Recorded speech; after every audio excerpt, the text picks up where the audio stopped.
So real quick, we are the auxiliary police, Harry and myself, Paul Altman, and what we do is we're volunteers supporting the Peachtree City Police. The auxiliary actually is a nonprofit organization. We really don't make money outside of some other things that we do that we get donations for. But again, for the most part, we're here to help the detective. Harry and I are here to help the detectives get the word out, to help try to spread, about the scams and try to keep it down. It's just climbing and growing so fast. So that's primarily where we're coming from. The auxiliary police is also a lot of the guys you'll see are usually wearing like yellow polo shirts, helping direct traffic at major events in Peachtree City as well. So whether it's last Saturday's try or again, the night markets or events at the Fred, you'll see the guys helping direct traffic. So there's 13, 14 of us maybe total.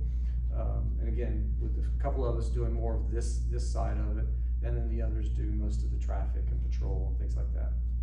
So anyway, just real quick, let's look about ourselves.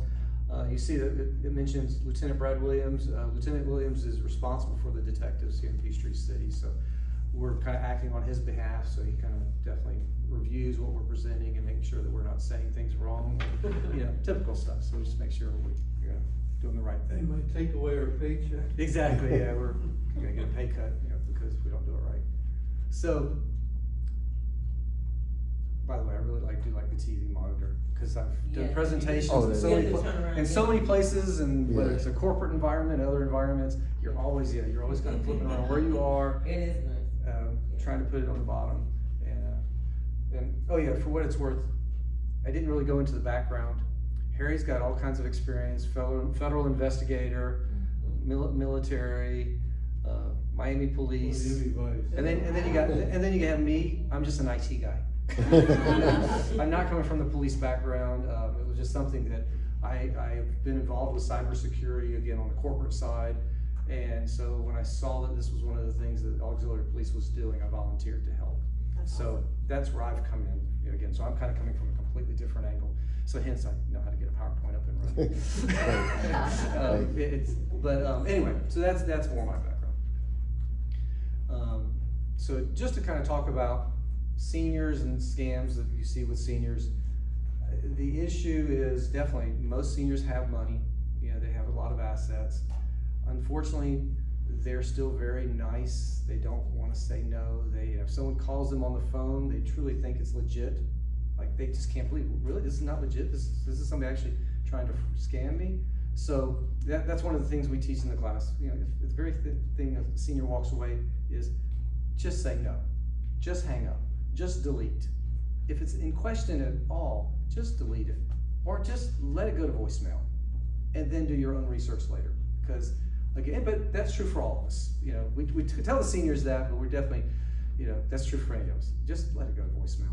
If it's not in your contact list, then don't even try to answer it. Don't even try to figure out who they're trying to reach.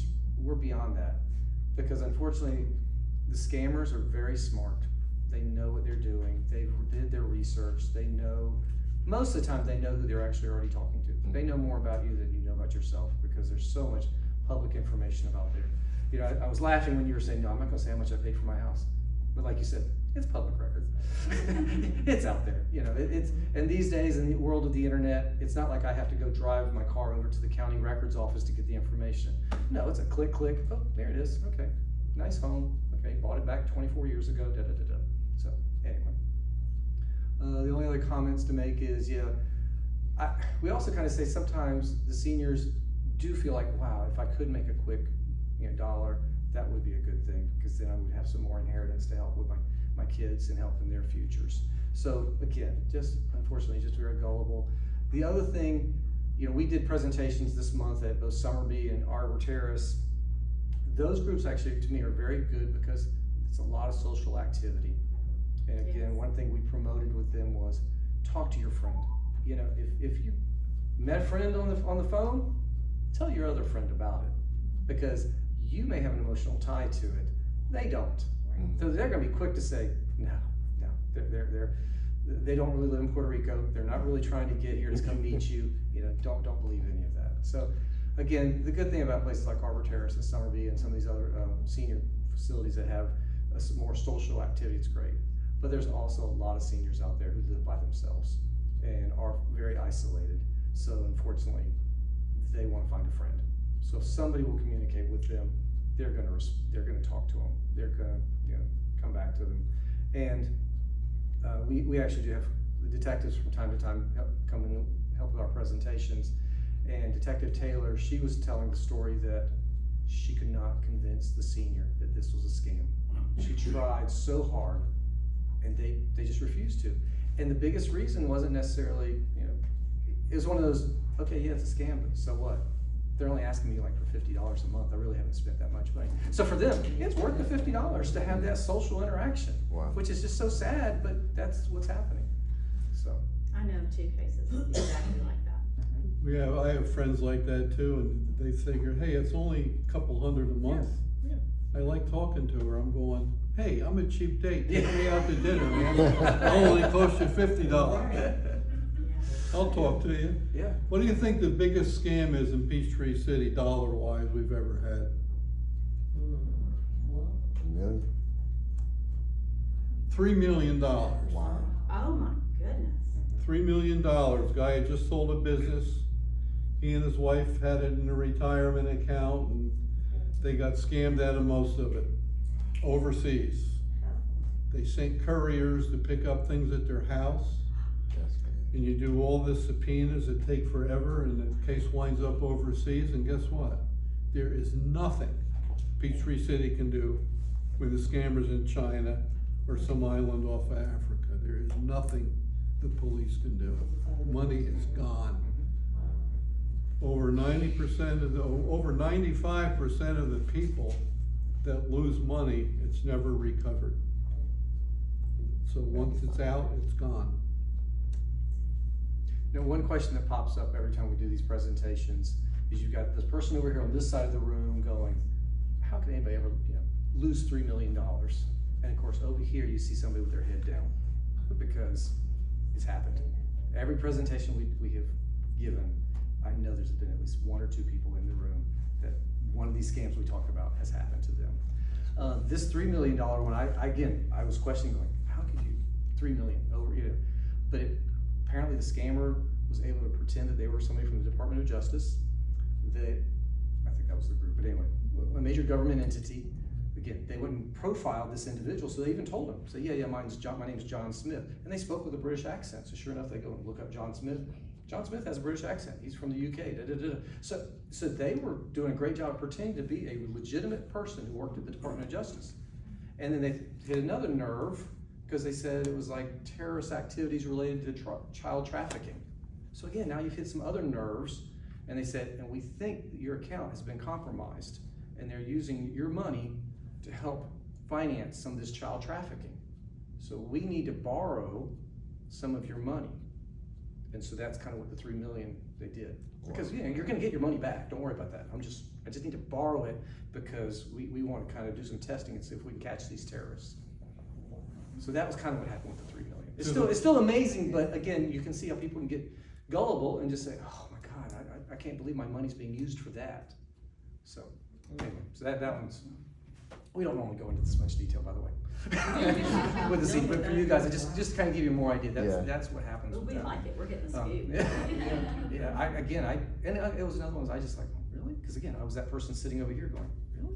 But you start hearing the details and you go, I guess they could get fooled and convinced and with that much information. Well, they talk a while before they get to the pitch. Mm-hmm. Yeah. Oh yeah. And they got the emotional tie-in. Yeah. That's what it says. So they'll get there. So the other thing to kind of talk about is these scammers and these hackers. Again, like I said, I'm from the IT background, antiviruses and all that. And we used to talk about this 25, 30 years ago, and it was about that one little hacker and over in China that's trying to get. His college professor told him, see if you can go hack somebody in the US. And that was an individual, he went and did that. And that was probably the case 25, 30 years ago. But today, it's not that. Today, this is the equivalent of the mafia, the cartels, and every other large organization. These are huge organizations, and this is all they're doing. And it is organizationally being, you've got the head person, you've got their captains, you probably have lieutenants, And then underneath that organization, you've got individuals who do nothing but the technology. You know, they learn how to get into your computer and or into your phone. And then you got this group over here that does the ransomware you hear about. Yeah. So that group's the business side. So they've done enough research to go, okay, Keller Williams, worth, let's say half a billion, whatever. You know, they're worth this much, so therefore we should be able to do ransom for $1 million. So they will do all that research. So again, you just have different groups, different organizations, you know, getting bonuses for seeing who I can hack next. When you think of these people, it's hard to realize, but they have large rooms, with nothing but computers and desks set up. There might be 20 people in there. They're the scammers. And they're getting their orders from the back room. Right, it's a call center. Right. Yes. Just like a call center. If you want to see something funny, you can go on YouTube and look up Mark Robeson. This guy targets the scammers. And he snuck cameras and packages and stuff inside these scamming centers. And it's really funny to watch some of them. Now remember that a lot of them use couriers too. Innocent couriers who don't know they might be picking up cash in a bundle, gold bars at their house. Remember that, I guess, Uber driver that got shot in Atlanta? Yeah. The guy thought she was a scammer, he had Yes. just got Yeah. scammed, and he came out of the house with his gun and shot the Uber driver. She was an innocent victim, They didn't know told to go to that house and pick up a package. So the guy yeah. assumed Yeah. that she was part of the scam, and she wasn't. Yeah. Oh, So they yeah. use couriers a lot that don't know what they're doing. Yeah. They're getting their fare to go to the house, pick up the package and deliver it to someone else. There's all kinds of ways. You'll get bored after we tell you 1,000 ways. Wow. Now there is a new report that's come out, but this is from a couple years ago, but you can see over 60 at the bottom, $3.4 trillion. This is national, but again, it's just such a huge economy market that they are just making so much money. So again, it explains the large organizations and how they can afford it. Again, like I said, it's just like cartels and drug money, things like that. There's so much money illegally they're making. So that's why it just continues to grow. Is it hard to catch them? Like, are they ever really caught, or do They just are, kinda just they are mental? caught. That's a great question because, again, when I presented last week, 2 weeks ago, I meant to tell Harry about this, that I had a guy in the back going, the police and the FBI, they're not doing anything. They're not doing anything. I'm like, and that's not a fair statement. Yeah. Are they able to actually arrest them? Again, like Harry said, maybe 10% of the time, 5% of the time, but they are trying. So hence, a lot of this information, they are trying to track it. They are trying to work with the different governments. The challenge here, like you see, is the China, Africa, Russia, Iran, India. Those don't really have too much alliances with the US. So it's a little bit more difficult to go ask China, hey, we know it's coming from this part of your country. You know, China's like, I don't They care. don't care, yeah. Russia may be saying the same thing. But I've seen articles where Russia has gone in and raided and got into some of these places as well. And then, because the other places we don't show on this PowerPoint is, you got places in the Caribbean, Central America, Costa Rica, I mean, places that you wouldn't even think. Like, oh, that's a great place to go visit and travel. Yeah, but again, they got cheap labor and technical savvy people. Our boss, the lieutenant, had a case about a month ago, a cryptocurrency case, where this lady was a victim, and because of his special schools that he went to, he was able to stop the transaction, even though it went through all kinds of different wallets and sites and all this crazy stuff they do with cryptocurrency. And she made money. She bought it lower than he recovered. She made about 10 grand. That's the like 1 in a million case. That's the way I wanna be scammed. Yeah. I know. So when he froze the account and got the money back from the company, because the actual companies themselves are legitimate. Okay. It's these scammers that open up accounts and stuff within those companies. There's like, what, 5 or 7 legitimate cryptocurrency Yeah.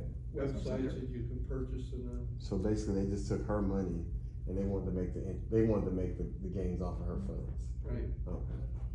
Well, they show you fake websites Yeah, too. it is. Yeah. they'll show you where you invested 10 grand, they'll take you to a fake website that just shows, look, since yesterday, you made $1,000. It's a fake website. I have a question. That slide said that, that they're in the United States, but also the United States has the most victims. Now, what do you mean by, and has the most victims compared to what? Other countries? Yeah. Because of our Versus other wealth. countries. So yeah, you're We're not gonna, targeted more than everybody Yes. else? oh yeah, Why do you think that is? money. We have the biggest economy, most money. Definitely our seniors have the most money. Whereas I can't imagine going to Japan and, there's a lot of seniors, that's an aging economy, aging demographic in Japan. But I can't see them sitting there taking phone calls whereas here I can see it more. Well, what, I mean, now, I mean, maybe it's I- stereotypical, but I'm thinking Germany has a stronger economy. But we're nicer people. I was about to say, that's what I meant, I was being a little stereotypical, I was gonna say German. Yeah.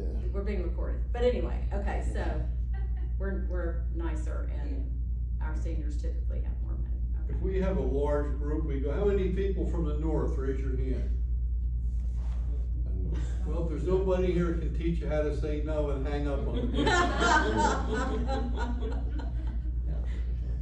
I wonder if that's true. Yeah. Southerners. You've never dealt with people from New Jersey? I'm from New Jersey. Yeah. We have some Jersey experience right That's now. what I was thinking. It's In different. Peachtree City, we have quite a few. It's different up there. Another chart just showing you can see we've got a lot of, it just continues to climb. So, kind of interesting, 2020, COVID, number of victims kind of shot up, dollars didn't, but the other one is the Peachtree City. You look at this and go, oh, well, the reports have gone down.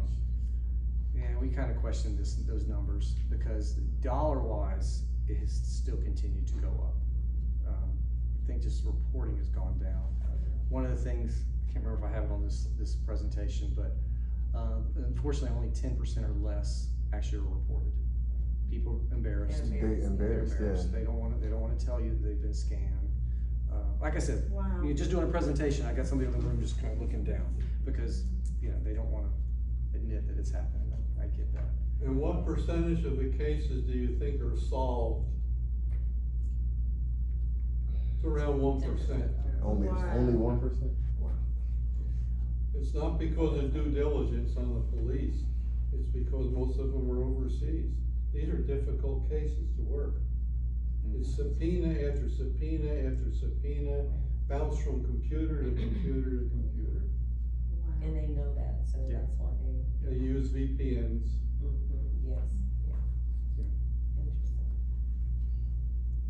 yes, Yeah. Interesting. So related to that, so again, like we said, our lieutenant does a lot of the tracking and trying to look at the crypto.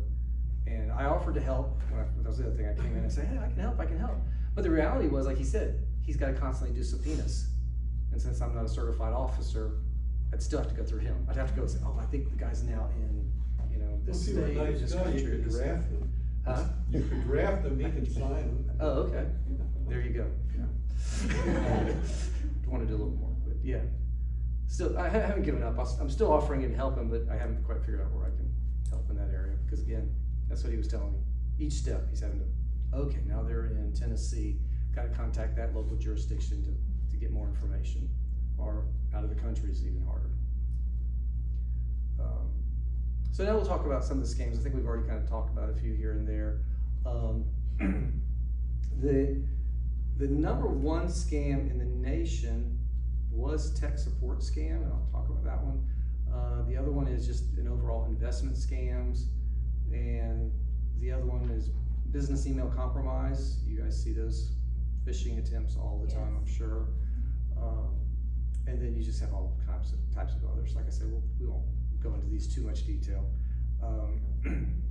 So romance scam and investment scams are very similar in such a way that there's a relationship built. And we talked about that earlier with the seniors. They're gonna just have that conversation. It's definitely a long-term, it's not, they're gonna try to make a quick buck off of you today. It's definitely, they're gonna get to know you. They're gonna talk, you're gonna get that text going, hey Susan, how are you doing? I'm not Susan, I'm Paul. oh, I'm sorry, Paul, da-da-da, and all of a sudden now they're gonna build that relationship and they're gonna start talking about it. And, you know, again, they may talk about plants, they may talk about dogs and pets and sports, whatever. Yeah, they're just gonna build that relationship with you. And then at some point in the future, they might pass you on to a buddy who can help you with investments. Because they, you know, they've already gained your confidence on sports and talking about that. And again, pets and plants and whatever else.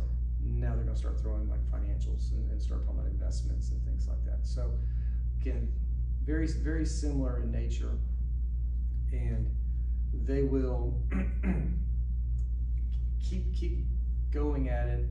And even the investment, let me kind of, we've got one called pig butchering. I just wasn't gonna go through all the pig butchering, but it's a pig butchering is, I should go ahead and go through that one.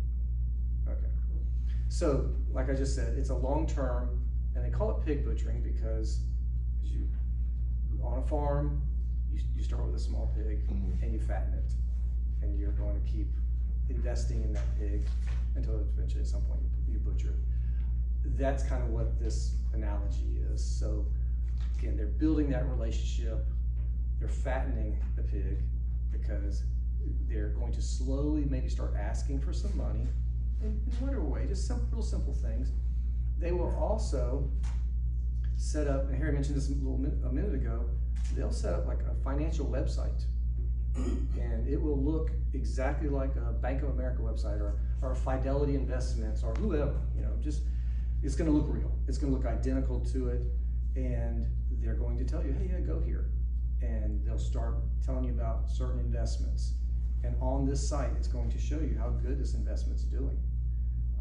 And you don't even realize you're on a fake website. And again, go back to what I was talking about earlier. These are big organizations. They've got groups that's all they're doing is building websites to make them look real, to make them look like Fidelity, to make them look like Invesco or whatever, all the different investment firms and things like that.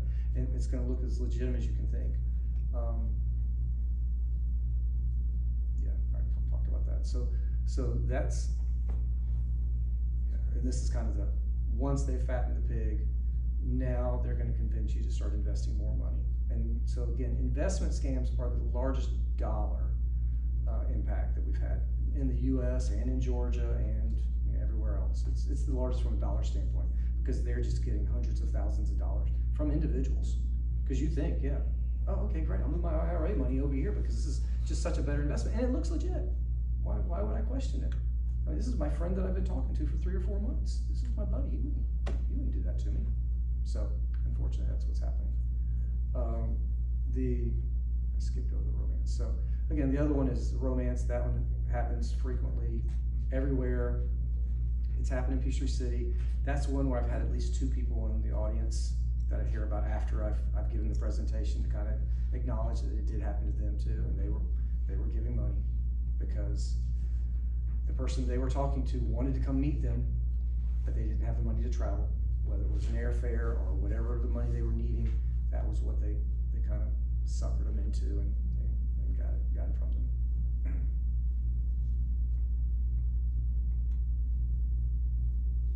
I'll tell you about this. This doesn't apply to hopefully any of you, but the grandparent scam is where someone pretends to be a grandson or granddaughter, and they call and say, "Grandma, I'm in trouble. I'm in the, I accidentally hit a car, and the police have now arrested me and put me in jail. I don't know what I did wrong, but my mom's been so upset with me the past couple of months, and I just don't want to have to talk to her or my dad. So, I mean, can you help me?" And so this is the one where we've had somebody, again, in the room, it happened to them. Literally, a Walmart employee had to stop them from buying $2,000 worth of gift cards. And she truly thought her grandson was in trouble, and that's why she was buying the gift cards. And the Walmart employees saw this, and they're like, "Ma'am, why are you buying $2,000 worth of gift cards? You're being scammed." So the Walmart employee was smart enough to recognize, this is wrong. Yeah. This just looks wrong. We had a lady attend one of these classes, and I went over the grandparent scam with her. And about 2 weeks later, I think Michelle got the case, or Duckett got it. I recognize that name. No. She got scammed out of the grandparents. Still? So hence I do the presentation now. So, Here we go. the Here we go. detective went over to take the report from her, and she goes, you know, Harry, I was in this class 2 weeks ago. I mean, some of the people they target, they're pretty good at doing a psychological profile when they talk to you as well. Right. And she had a little bit of dementia, but not really a lot. But then I think when we went back, she came up to me and told me that she got scammed. And she said, I feel so bad. You know, it happens. She only lost, I think, 8,000. Well, I say only, that's a lot of money. That's a lot of money. Yeah. Well, you see the figures we deal with, Yeah, 100,000, Yeah, 200,000. we've had a couple 100,000. I mean, we had the 3 million. That's huge. But we still had at least 3 or 4 that were over 100,000. So that's why we say it's the 4 or 5,000 is actually the more common amount. I didn't mean that sarcastically. Yeah. Oh, yeah. Yeah. So the moral of the story is be poor. Yes, exactly. Okay. Just say, well, Put your, moral of the story. put your hopefully it's grandkid on hang up. FaceTime. Hopefully it's hang up, delete, just say no. But if you're poor, you're safe. Yeah, you're safe. Yeah. Cause I'm thinking, where would I even get $100,000 Yeah. to send off to somebody? Yeah. But I actually do know someone who Yeah. who was a victim of the romance scam, and she was cashing in assets. It's And just- That's the worst part. It That's was the worst part. hundreds of They'll, thousands. again, pig butchering, they will just take you with every dime you have, and they won't stop. it was everything she Yep, had. yep, they won't stop, they will just keep going. Tech support scam is, I see this one from time to time, and I was telling this story recently that, I got something like just an email talking about, from Geek Squad saying it's time, and, click here to renew my contract, my whatever, service agreement, I guess. Yep. And it looked to me legit, looked really good. I mean, the only reason why I knew it was fake, I've never bought anything from Geek Squad in my life. So, it was real easy for me to say, no, this is wrong. But that's kind of that's more on the email side. This is more talking about, the pop-ups you actually get. So Yeah. you've got a virus, contact this number to get help clean it. And they'll take a couple different paths. One path may be you call that 1-800 number that they'll list, and they'll walk you through it. And they'll say, okay, yeah. A lot of people's been getting this. We can access your computer if you like, and we can help you clean it up. We're only, it's $50, not gonna cost you much. So then of course, so it's one of two things. They're just trying to get your credit card, because they're just charging $50 for, give me your credit card. Of course, once they got the credit card, they can do everything they want. Or they're just trying to get access to your computer. And again, if they're pretty savvy, which most of them are, they're gonna get in your computer and they're gonna find your bank accounts and whatever other information you may have stored on that computer. So again, that one kind of goes a couple different directions. And then of course, some of them is just the pop-up will say, click this link, and then go from there. Yeah. Provide your ID and password, or go here and do something else. So those, another thing, they'll get your information. And then I won't go through all the others, but we've all seen the Amazons. Hey, can't get your delivery, contact this number. The other one that people talk about is, they concerned about is, you missed your jury duty. You were supposed to be there on Monday. We're gonna have to send somebody out, or you can just pay the fine. And again, give me your credit card. The fine's $200. Yeah, that's very common. So yeah, as I said, that's what I'm saying. Most of these are pretty common for most people. I know I see the Amazon, the Georgia Power, the Atlanta Gas, those kind of things. That's one of those. If you don't pay your bill, we haven't received your payment in 2 months. You're like, well, I've been paying, or it's on automatic, or whatever your answer is. I'm sorry. I mean, we just haven't seen it, and unfortunately, we've been sending letters to you about, we're going to have to cut your power off, and unless you pay, your balance. And if you have your credit card, we can go ahead and settle it now. And you've all gotten recently probably 1,500 texts about your Peach Pass. Yeah. Yes. Oh my Toll. God. Yeah, Yeah. if you haven't paid your tolls. Yes. Do you wanna buy an extended car warranty? Yeah, the Peach Pass thing, that's the new one. Every. Cause I got that, it's 2 days ago. I'm Yeah, like, there's still and going I'm on. like, I There's have, millions of them going on. Yep. I'm curious how many people in the room have had that one. I got it. Yeah. Cause I'm like, I have the toll thing and it's automatic and it will tell me. See, But like It's came twice this week. for someone like me, I don't travel too much outside of Mhm. my little bubble. And so we went to the wedding in North Carolina, and, somewhere on the Google Maps it said, this is a toll road. I'm not thinking anything about it. I mean, it was one of my kids who actually had to tell me to say, because I'm waiting to pull up to a toll booth and pay. One of my kids said, no, Dad, this is all electronic and all that stuff. And of course, I know the technical side, but I was just like, oh, okay. Pay by plate. So yeah, and sure enough, my son had to explain that. So no, you'll get something in the mail. They've already scanned your license plate and all that. But what if I didn't know? Yeah. And then I just got this text. It just tells them this is If gonna it wasn't for I know this text is cancel going- your registration. If I would have seen this text without knowing all these millions have gone out these past month, I possibly Yeah. would have Cause clicked you it. would've thought I tracked. Yes. Yeah. I just went to North Carolina, never really driven that area before, and all of a sudden, I knew I drove on a toll road, and I really didn't even pay that close attention to see where all the little RFID scanner things were. Anyway, it's real easy to be fooled. I got one asking for, money for the, Fayette County Police Union.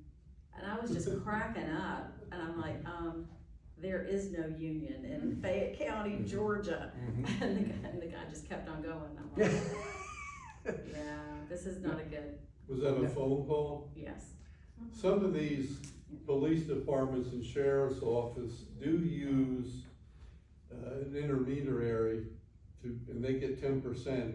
Like if they collect $100 or something, they'll get 10% for those organizations. The key question you gotta ask, will this stop me from getting out of a ticket? Do I get a sticker to put on my back Right. window? Right. No, If I get no, one get out of no. jail free card, sure. Let's talk. Yeah, that's the other thing, for you guys probably more, but, generally, any person of authority or leadership position will not be sending you any emails or texts or anything direct asking for money. So I think we have it maybe on the flyer, we say, Chief Janet Moon is not gonna be asking you for money directly. You're not gonna see anything from her. Your minister, your pastor, or whatever your church is probably not gonna be contacting you directly for money. So, because I know my church has to say that, has to send that out from time to time. Because sure enough, they'll say, yeah, he did. And again, guess what he's asking for? $1,000 worth of gift cards. No. Yeah. That's not what he's asking for, so. That goes around our office pretty frequently. They do it. The mortgage. They'll say, "Oh, this is the CEO. Yep. You got a second?" It starts off. This is. Do you have a second? I want to talk to you. Yep. And they start trying to build a rapport. Yep. I want you to be a part of this program, but Yep. no. Yeah, that's what I'm saying. So they start that key, they always start like that key position at the top. We got that. We got a bunch of emails and Facebook messages about, I'm out of town, I'm stuck in Italy. I'm like, I just saw you 5 minutes ago. Yeah. You mean didn't get the Ethiopian prince one? Exactly, yeah. Oh. I did, I got an African prince one. Yeah, I love those, yeah. Those are good. You've inherited. Yeah. And it's bad. You don't even want to respond to people on social media sometimes because it's always something. Yeah. Always, hello, how are you doing? One thing I do want to mention as far as, again, from time to time you'll hear someone say, I just played with them, I just made, it's like, don't do anything, No. just hang out. They know so much more about you than you know about them. They've done their due diligence, they've done the research, they know who you are, they know everything about you. Don't start acting like you've got the upper hand. Mm-mm. You do not at all, just hang up immediately, delete, do whatever. To talk about a few different technologies out there, QR codes, again, we see them everywhere now, pamphlets full of flyers, things like that. You also, COVID, started seeing them all over your restaurant tables, things like that. But you just still need to be careful. Not every QR code is safe, especially if you see some in a public area like an airport. Mm-hmm. Don't just scan them just to be curious, because those can immediately take your phone to a website that you shouldn't go to, and it may immediately try to get into your phone. So you scan, because again, that's what a QR code is. It's Mm-hmm. You can embed up to 255 characters, but the most important thing is it embeds the web address. So if you scan it, it takes you to that web address. And again, it could be a bad web address, it could be a bad website. So you just always have to be careful. I know I came across one that it was probably fine, but I thought about it after I scanned it that it may not be either. I was in downtown Atlanta parking, Yeah, These days, you don't, again, put a coin in a toll booth and, Yeah. it's a. that's where I saw one in Birmingham. Yep, you scan it, and then of course it takes you to sign, so okay, put your, whatever, your license plate, and then Yeah. of course, log in to set up your account to pay it, right? Who am I giving my ID and password to? I have no idea who this, all I know is I scanned a QR code. Could've taken me anywhere, so, you gotta do what you gotta do, but still, I was going, God, somebody could easily hack this and just put any QR code they want that asks for an ID and password, of course, just to make it look legitimate, your license plate. Yeah. And I went, boom. So if I ever get into the work of being hackers, that's what I'm gonna do, because it's easy. I don't know, the other stuff is just, the AI, there's so many different parts of AI we could talk about. One of the things we usually mention to the seniors is just, be careful, back to the grandparent scam. With AI, they can fool, they can get voices, they can make it sound like your grandson, they can make it sound like your minister or your priest or whatever. They can easily make those kinds of things, and it does happen. So unfortunately, we don't really have a good solution to that one other than just be careful. Just if it just sounds wrong, it's probably wrong. And then of course we've already talked about cryptocurrency a lot.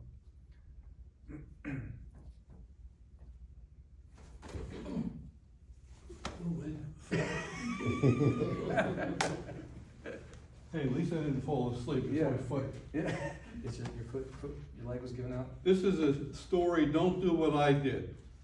I'm supposed to know better. I kept getting those extended warranty calls. Mm-hmm. I mean, I was getting sick of them. I have an old area, I had to keep my old area code before I moved from North Carolina because I had a business. So I have a lot of contacts. You know what happens when you change your cell phone number? Half the people on there don't get it. So I kept the number. And there was a lady on the phone who sounded like she wasn't from the United States.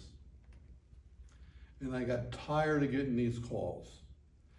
So I did my New Jersey thing, and I was very rude and impolite to her, and probably said some things I shouldn't have said to her.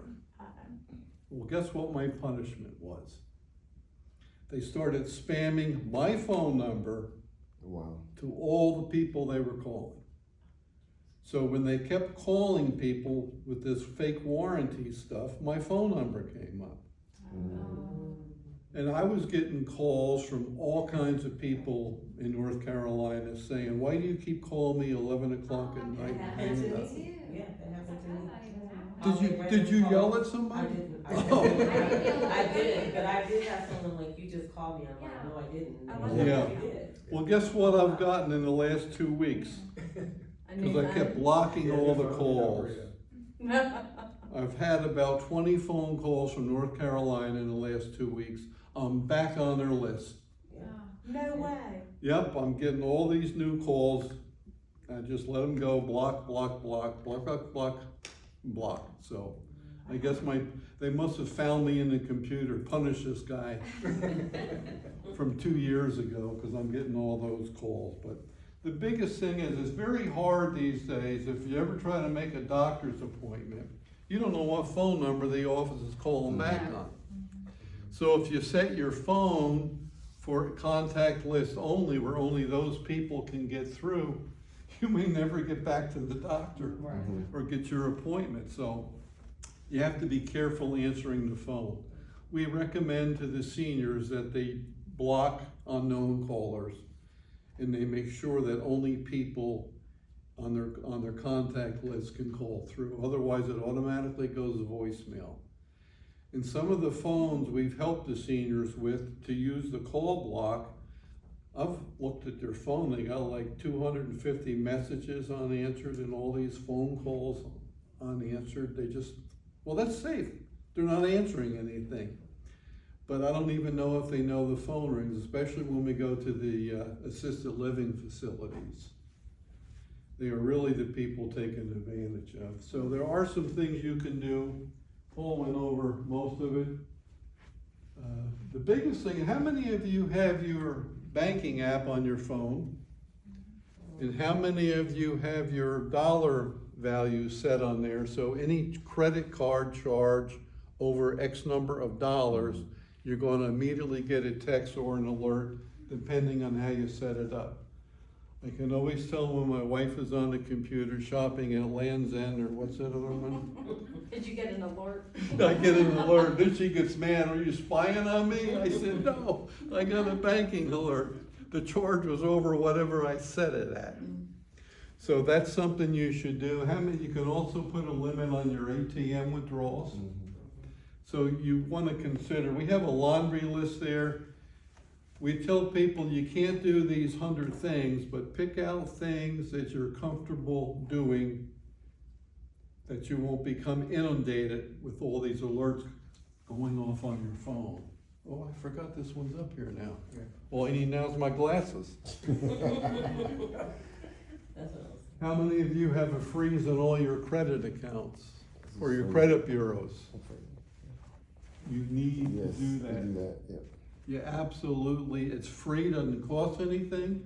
You can do it online. The biggest one most of the businesses use is Experian. Mhm. And I can do that right on my phone. I can block it and unlock it. Because when I went down to get a new phone, they said, I'm sorry, but your credit's blocked. I said, oh, okay, it worked. But I went on my phone and unblocked it. They were able to do their credit check. But a lot of people don't realize that it's free. You can do it online. You can take it off, put it back on, whatever you want to do with it. But it protects you, especially if your identity ever gets stolen. Keep your software up to date, use your strong passwords, keep all that antivirus stuff. How many of you use a VPN? Well, I have to. Virtual private network. Very good. The problem is when you go online, if you're using a VPN and you start shopping, I want to see what Home Depot has. Wait a minute, they've taken me to Canada.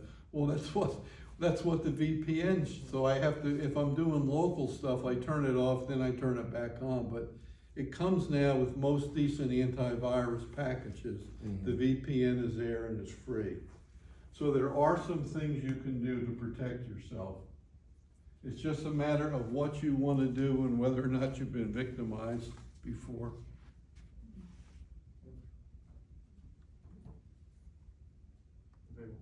Wow, this one's easy and I couldn't get it right. Helpful resources. If you really are into this stuff, one good thing about AARP, if you go on there, you don't have to be a member to check it out. It shows you the local scams in the area. If you follow the Peachtree City Police Facebook and the Auxiliary Facebook, especially on the police Facebook page, it puts a lot of crimes on there that are happening locally. So they tend to put a lot of these different scams on and stuff, and it will show you all the scams that are ongoing in the area. Because remember, the police just simply cannot do it all. Unfortunately, you have to be your own watchdog. The police cannot do it. Yes, they will do due diligence on the case, but we told you about the 1% solvability rate. What are the odds, right? So you have, and it's very important too that you also report it. They need to know what's going on in the community. If you have probably one of the best police departments on the East Coast of the United States. They have all kinds of certifications. They meet a gold standard internationally. They are very strict with their officers. They hold them to a very high standard. I used to tell the young officers, I wouldn't last a week here the way I used to talk to people. That's in the past, okay, especially in Peachtree City. I used to write a ticket and I'd say, I'm taking you to court. I'd say, hey, good, thanks, I get 3 hours overtime. I'll see you in court. Not the thing to say these days. But there are some good websites, ftc.gov.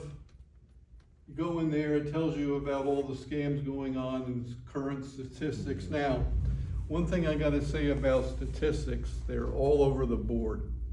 We try to take an average numbers, because different websites have different statistics. But it is important, if you're into that stuff, what to look for. And please report. We do have some more handout. Any questions at all on anything? I do have a question. Yes, ma'am. So, I know oftentimes we think about like our laptops, all as computers, but we really should be protecting our phones too, because I've had so much weird activity on my phone in the past like month. It's like they hacked into my Facebook, they sent a bunch of friend requests, I mean, it's just crazy, like I had to go in, and I think they got in, Christy, through our KW email, which has been going through a bunch of stuff. So, I mean, I'm like, good Lord, like, you're not safe with anything, with, you know, they can just get into, you know, just about everything. So, we should be protecting our phones too, right? Like, they should have Well, some. supposedly iPhones have pretty good security built into A lot of them. people They aren't, do. even They with, do. even with Block it, Xfinity, like, Xfinity has Always their lock own. it, should always and have stuff like- pin yeah. set up. Okay. Oh, I see what you're saying, as long as you lock it, you're Yeah, good. but you don't wanna Yeah. leave open websites on your browsers on the phones. So that's how they get into it. When you Use go a hook to private Wi- browsing too. Yeah, and then when you go hook to a public Wi-Fi, like a lot of the kids do, Yeah. then they get into it. And then like even with the, you know, the other stuff, people getting emails, you gotta look at, cause a lot of times we'll get them and you'll see it spelt differently. You know, they misspelled something. Yeah. And when you hover over the actual name, but They're yeah. getting better with the English language, though. Yeah. They're not making as many mistakes as they used That's what I to. was saying, that Geek Squad I received. Yeah. I got that one too. I got That the is toll. I got the toll thing, and I was like, That's "Wow, some I got errors. money on my card. Like, what is it?" Again, if it wasn't for, I just never did business with him, I would've. And I know my father-in-law guy, and he had to ask me, and I said, he said, yeah, I have subscriptions on it, but again, is it I really haven't past had due? They Is do it with really- PayPal also. This is Yeah. for a PayPal. lot of PayPal. them going by There's quite a few or- that are just doing a better job, Netflix. Yeah. I've seen Netflix ones that look to me very legit. I was like, wait a minute. Yeah. Just have to almost say no, just delete it. Yeah, I haven't received that one. Most of my Geek Squad looks very much not real, so I haven't Really? received that yet, No. yeah. And the testing thing y'all said is good because I've had like where they test like $2, you know, Yeah. to see if that account. And you're like, what is this? And you have to call the bank and get a new card. And, Beware of, not Fiverr, let's see, yeah, Fiverr. Thank you. Is the one, I got a logo from them. And the guy who I was communicating with was creating my logo, you know, I was asking him to touch it up or what have you. And what was the first charge, Reggie? They tried $900, I they know, it's tried only fair. yeah. 500, 400, 300 too. So they compromised my account somehow. Yep. Our granddaughter called not too long ago and asked for money, and it was like, what, explain this to me. And then we were like, we'll call you back, and then she called back and said, never mind, it was a scam. Yeah, Oh, wow. Hey, who do I go to when I have a problem with my phone? the kids, The Yeah. kids, tech support. my granddaughter. All right, we got a raffle here. We got some gifts we give away. Well, I shouldn't say giveaway. Wait, it came out of our organization, Okay. and we're tax-free, so Okay. we're not for profit. So it didn't come out of your tax money.